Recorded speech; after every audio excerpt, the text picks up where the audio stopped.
कम उतार चढ़ाव वाले निफ्टी 50 के स्टॉक्स आपके पोर्टफोलियो में होंगे। तो एक तरफ आप एक्टिवली मैनेज कर रहे हैं में इन्वेस्ट कर रहे हैं, और दूसरी तरफ आप साथ में इस तरह के स्ट्रेटेजिक इंडेक्स को शामिल कर रहे हैं। लेकिन ये सब चीजें उनके लिए हैं जिन्हें थोड़ी सी मार्केट की जानकारी है। अदरवाइज मेरा कहना यह होगा कि आप सिंपल निफ्टी 50 में निवेश करें शुरुआती दौर में, कि आपने एक हाइब्रिड फंड में कर लिया, उसके बाद आप पहले लार्ज कैप फंड से शुरुआत कर रहे हैं, तो निफ्टी 50 या निफ्टी 100 फंड से आप शुरुआत करें। तो और बाकी जो आपको मिड कैप स्मॉल कैप करना है वहां पर आप कोई फिर एक्टिवली मैनेज फंड को इंक्लूड कर लें।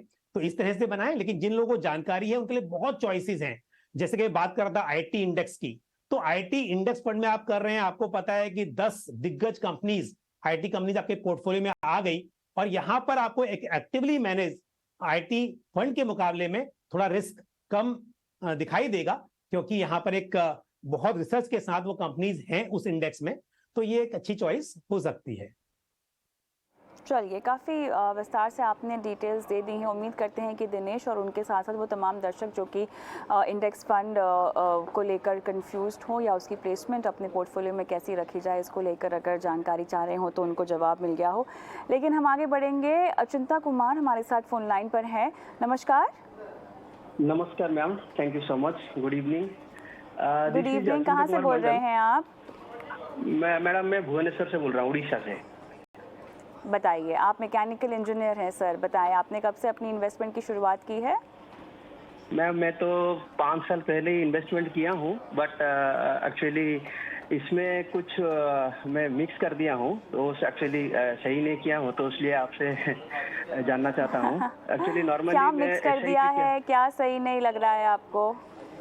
जैसे कि हम actually axis long term equity में 5000 करके पर मंथ दे रहे हैं कंटिन्यूअसली, हम 3 इयर्स हो गया है। और एक्सिस ब्लू चिप फंड अभी रिसेंटली 2022 जनवरी 2022 में 5000 का और एक चालू किए हैं। और निफ्टी 50 में 10,000 करके पर मंथ मैं ये लगा रहा हूँ, हो गया 6 मंथ। और उसके बाद जो होल्डिंग्स है स्टॉक का, वो एक्चुअली करीबन 6.45 लाख का मेरा होल्डिंग्स है। अच्छा, लॉन्ग टर्म और मीडियम कैपिटल का लगाया हूँ। और ईपीएफ में 16 लाख करके है। तो मेरा एक्चुअली एक ही है, मेरा I have only 1 kid 5 years old. तो मेरा पर्पस ये है कि 10-15 साल में 2 करोड़ के आसपास में आना चाहिए। तो काइंडली सजेस्ट मी। इसमें आप निवेश कितना बढ़ा पाएंगे? और 20,000 बढ़ा पाएंगे पर मंथ। ओके, देखिए आपके स्टॉक का पोर्टफोलियो वो तो खैर हमारे चैनल में बाकी शोज आते हैं जहां पर आप सलाह ले सकते हैं, लेकिन म्यूचुअल फंड में आपको अब कहाँ अपना निवेश बढ़ाना चाहिए और मौजूदा निवेश से आप कितना इकट्ठा कर पाएंगे, गौतम बताएं।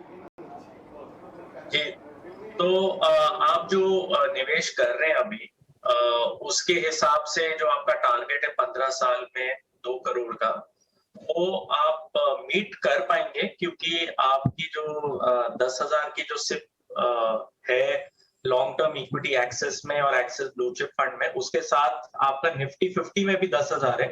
तो आपके प्रश्न में ऐसे लगा था कि आपका सिर्फ 10,000 का एसआईपी है, वैसे तो आपकी 20,000 रुपए की एसआईपी है। तो 20,000 रुपए की अगर आप एसआईपी कर रहे हैं महीने की, तो आपका जो टारगेट है वो इसलिए मीट हो जाएगा, ये एज्यूम करके कि आपका जो लमसम इन्वेस्टमेंट है, लमसम इन्वेस्टमेंट में आपका अगर 7% आ जाए डेट फिक्स्ड इनकम साइड में, जिसमें आपका ईपीएफ और पीपीएफ में पैसा है, और आपका स्टॉक्स जिसमें आपका 6-6.5 लाख पड़ा हुआ है, उसमें अगर आपको 15% के आसपास आ जाए, तो ये 15 साल में ये टोटल अमाउंट 1 करोड़ के आसपास बन सकता है। तो आपको ये सिर्फ 1 करोड़ ही मीट करना है अपना 2 करोड़ का टारगेट मीट करने के लिए। मगर अगर आप 20,000 और इन्वेस्ट कर सकते हैं तो प्लीज करिए। जितना आप बचा सकते हो उतना ही अच्छा, आपका टारगेट जल्दी हो सकता है। अगर मार्केट का रिटर्न हम 12% एज्यूम करें, उतना नहीं आया, 8 आया, 10 आया, तो ये ज्यादा जो आप निवेश करेंगे वो आपको टारगेट मीट करने में सपोर्ट देगा। अभी जब हम स्कीम्स की बात करें तो आपके पास जो Axis long term equity fund है उसमें आप 5,000 डाल दें।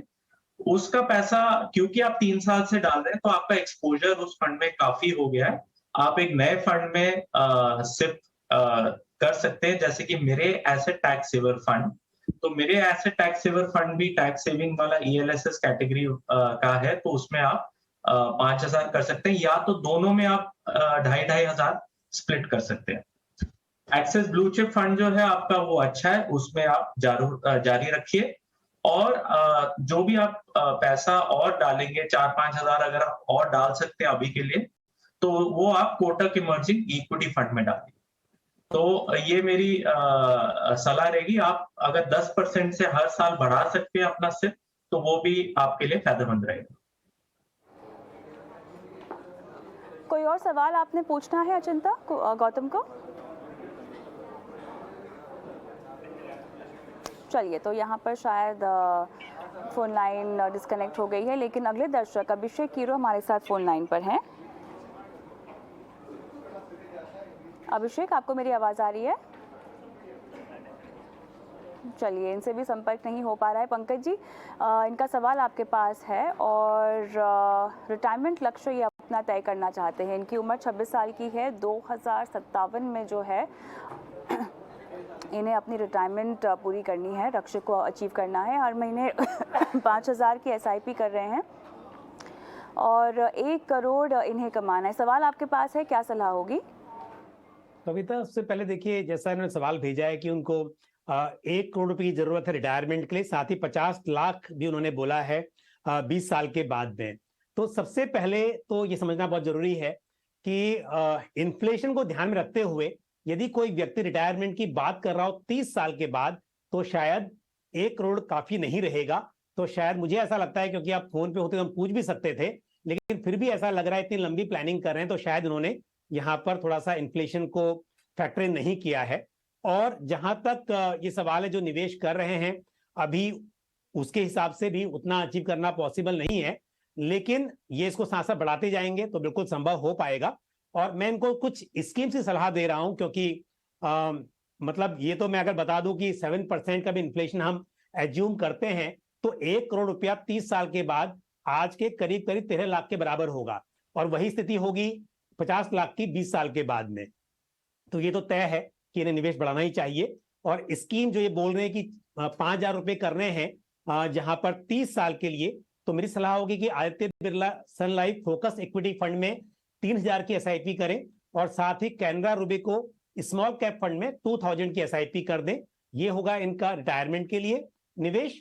और साथ ही जो 50 लाख के लिए इन्होंने कहा है, वो थोड़ा अमाउंट तो बढ़ाना होगा, लेकिन अभी जो 3000 रुपए करना चाह रहे हैं, तो 2000 रुपीज कर सकते हैं ICICI Prudential large and mid cap fund में, और 1000 rupees Motilal Oswal mid cap fund में SIP शुरू कर दें। तो 4 स्कीम है, 2 स्कीम जो 1 करोड़ वाला गोल था उसके लिए, और 2 स्कीम्स जो 50 लाख का इन्होंने लक्ष्य लिया है उसके लिए। हमारे साथ फोन लाइन पे जुड़ भी गए हैं अभिषेक। अभिषेक, आपको सलाह दी जा रही थी, कोई सवाल पूछना चाह रहे हैं आप पंकज जी को? जी मैम, मैं लाइन पे हूँ मैम। क्या इससे पहले तो मैंने कोई इन्वेस्ट नहीं किया था, तो मैं क्या इन्वेस्टमेंट करना चाहता हूँ अभी, मतलब की शुरुआत करना चाह रहा हूँ, और अभी तक नहीं किया हूँ। तो वही इसलिए मैंने सवाल पूछा था कि मतलब कितने फंड में मुझे करना चाहिए, और फंड का नाम रिकमेंड करने के लिए बोला था। बिल्कुल, तो वही आपको एक तरह से रेकमेंड करने की कोशिश की जा रही थी। पंकज जी, ये बताएं, अभी जो ये निवेश की शुरुआत करेंगे, इसमें आगे चलकर इनको अपनी ये बढ़ानी भी तो होगी ना निवेश राशि? बिल्कुल, मैंने वही कहा, जो कि क्योंकि उन्होंने अमाउंट दिया है खुद कि मैं कितना कर सकता हूं। उन्होंने बताया कि 3000 रुपए ये निवेश कर सकते हैं जो 50 लाख का लक्ष्य है उसके लिए, और साथ ही उन्होंने कहा कि 5000 रुपए निवेश कर सकते हैं जो 1 करोड़ का लक्ष्य है 30 साल के बाद उसके लिए। क्यों अभिषेक, सही बात है ना? आप सिर्फ 5 और 3 यानी कि 8000 रुपया महीना निवेश करना चाहते हैं अभी, करेक्ट?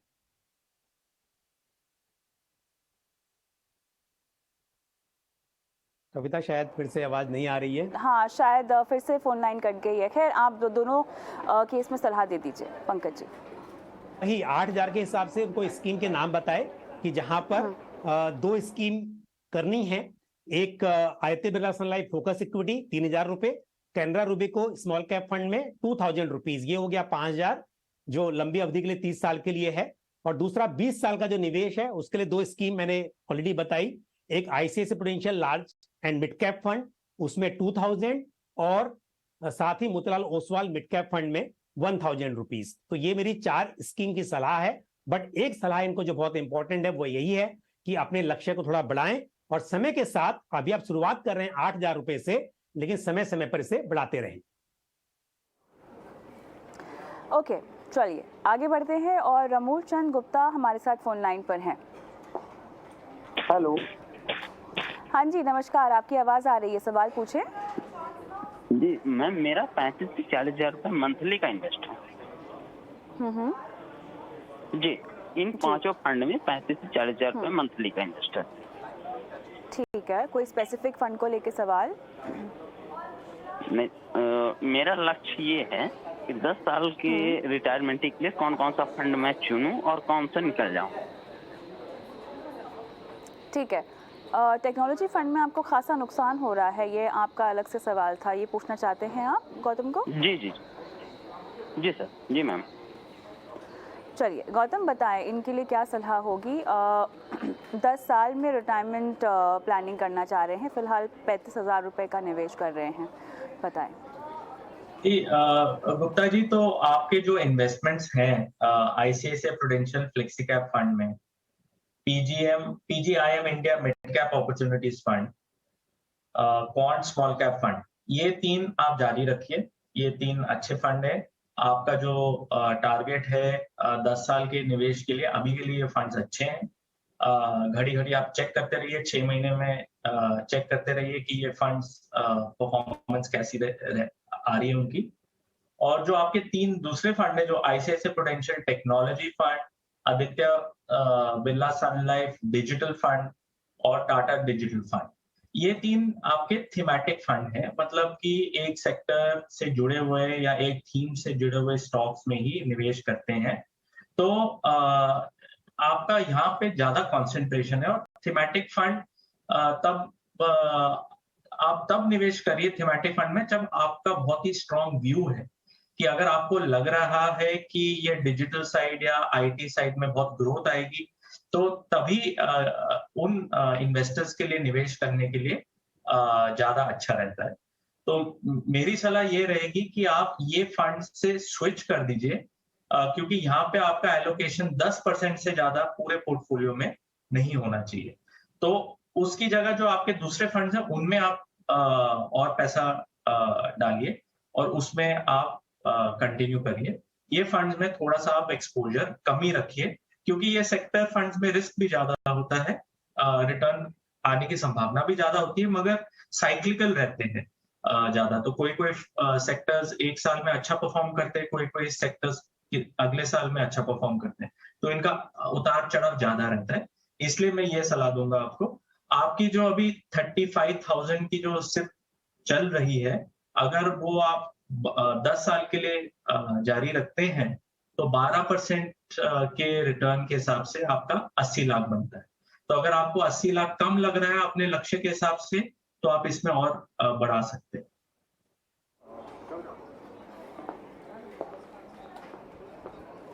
चलिए, तो यहाँ पर ओवरऑल सलाह देते हुए अमूल को, अमूल और कोई पूछना है आपको सवाल गौतम को? नहीं मैम, ये पूछना है कि ये टेक्नोलॉजी से निकल जाए बाहर। तो टेक्नोलॉजी से अभी आप निकलिए मत पूरा, मगर ग्रेजुअली अपना एलोकेशन 10% से ज्यादा मत रखिए। तो अगर आपका पूरा पोर्टफोलियो का वैल्यू अभी 2 लाख रुपए है और 2 लाख में से आपका 1 लाख इसमें पड़ा हुआ है, तो आप धीरे धीरे इससे निकल सकते हैं SWP करके और दूसरे फंड में डाल सकते हैं। मगर आपका मैं ये नहीं जानता कि आपका 1 साल हो गया इन फंड में कि नहीं, तो आपका टैक्सेशन का इम्पैक्ट पड़ेगा और आपका एग्जिट लोड पड़ेगा, तो वो आपको ध्यान में रखना चाहिए।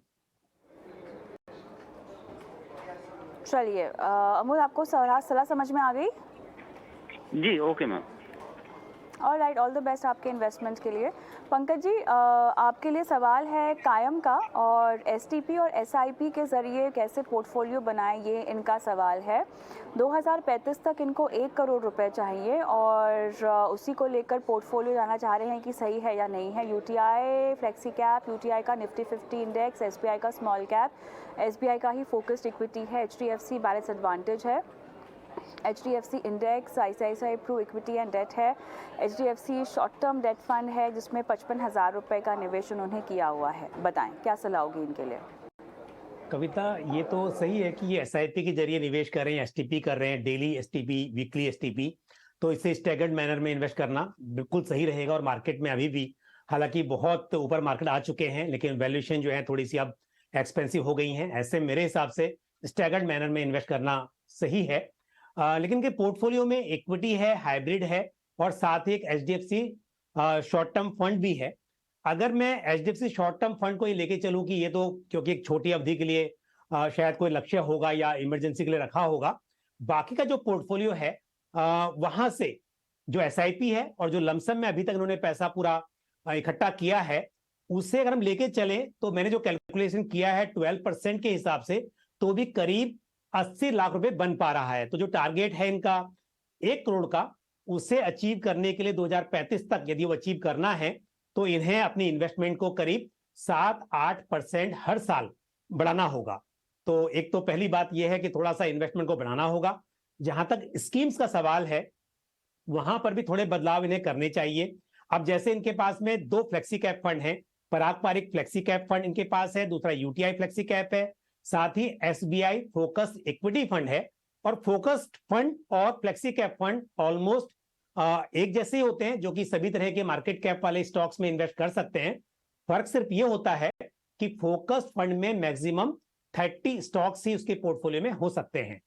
तो यहां पर 3 फंड ऑलमोस्ट एक जैसे हैं। तो मेरी सलाह इनको ये होगी कि ये UTI फ्लेक्सी कैप फंड से यहां पर अपनी STP को रोक दें, SIP रोक दें, और SIP कर रहे हैं वहां पर, SIP को रोक दें और साथ ही वहां से ये एग्जिट भी कर सकते हैं। थोड़े फंड भी कम हो जाएंगे और पोर्टफोलियो में एक ही तरह के बहुत सारे फंड्स ना हो तो इनके लिए अच्छा रहेगा।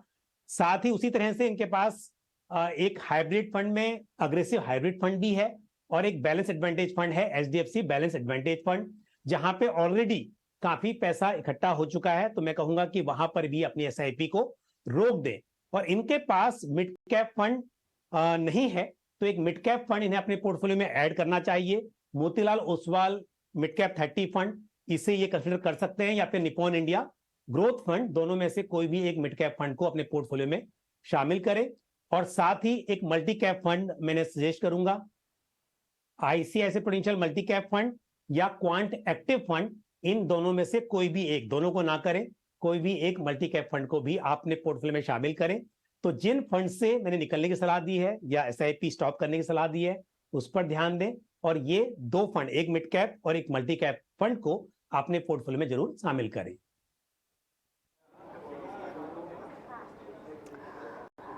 चलिए, तो यहाँ पर कायम को सलाह मिलती हुई और अगले दर्शक हमारे साथ मानिक हजाम है फोन लाइन पर। मानिक जी नमस्कार, कैसे हैं? नमस्ते मैडम। कहाँ से बोल रहे हैं? जी मैं आसाम से बोल रहा हूँ। आप टीवी की आवाज़ बंद कर दें और मुझसे फोन लाइन पर बात कीजिएगा। जी जी जी जी जी जी जी मैं आसाम से बोल रहा हूँ। ओके, आपके SIP की डिटेल्स हमारे पास हैं। तो चलिए सीधा मैं गौतम के पास जाऊंगी क्योंकि समय हमारे पास कम है। गौतम, इनका सवाल आपके पास होगा, बताएं। जी, तो मैं संक्षेप में बताता हूं क्योंकि समय कम है। आपके फंड्स अच्छे हैं, उनमें आप सिर्फ जारी रखिए। जो आपका टारगेट है वो अचीव करने के लिए आपको 3,000 रुपए का सिप और आप स्टार्ट करिए HDFC लार्ज और मिड कैप फंड में। तो आपका जो 6,600 अभी महीने का चल रहा है वो 10,000 के आसपास हो जाएगा। अभी अगर आप करते रहेंगे ये 6,600 की, तो आपकी 73 लाख बनती है 12% के हिसाब से 20 साल में। तो वो आप 10,000 तक खींच लीजिए और HDFC large and mid cap fund में सिप स्टार्ट कर दीजिए, तो आपका टारगेट हो सकता है।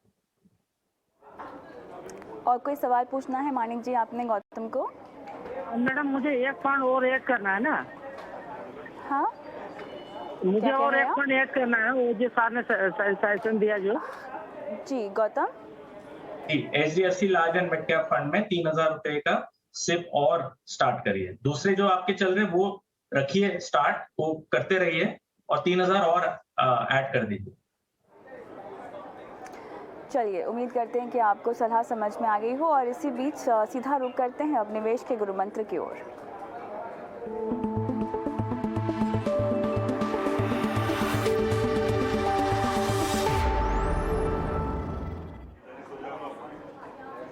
पंकज जी बताएं, आपका गुरु मंत्र क्या होगा आज का?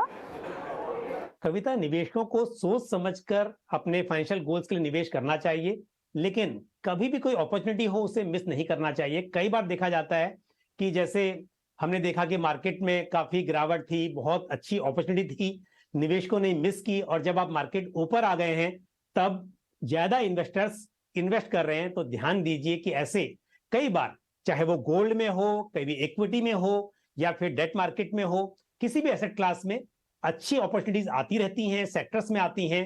तो निवेशक कभी भी सोच समझकर करें, लेकिन अपॉर्चुनिटीज को मिस ना करें। अपने लक्ष्य के लिए समय समय पर सही तरीके से इन्वेस्टमेंट जरूर करें। गौतम, आपका गुरु मंत्र?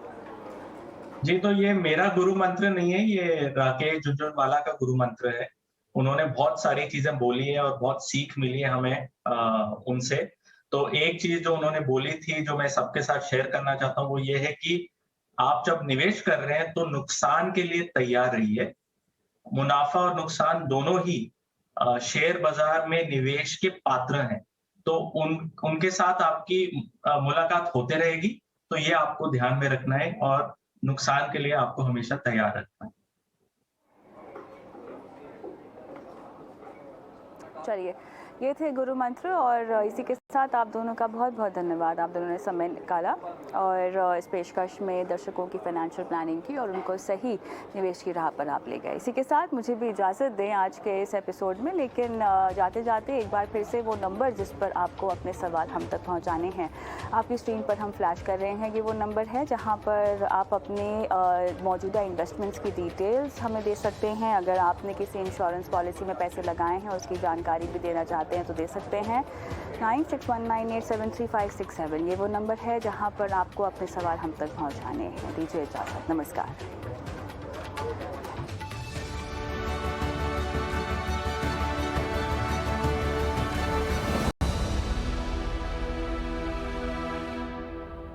पैसे बनाने के लिए क्या होनी चाहिए सही टेक्निक? बाजार के दिग्गज ट्रेडर्स के क्या है दावपेच? मार्केट जगत के वो बड़े नाम जिन्हें ट्रेडर्स करते हैं सलाम। ट्रेडर्स के गुरु मंत्र जल्द ही लेकर आ रहा है आपका पसंदीदा टीवी चैनल। बने रहिए मेरे साथ ET Now स्वदेश पर।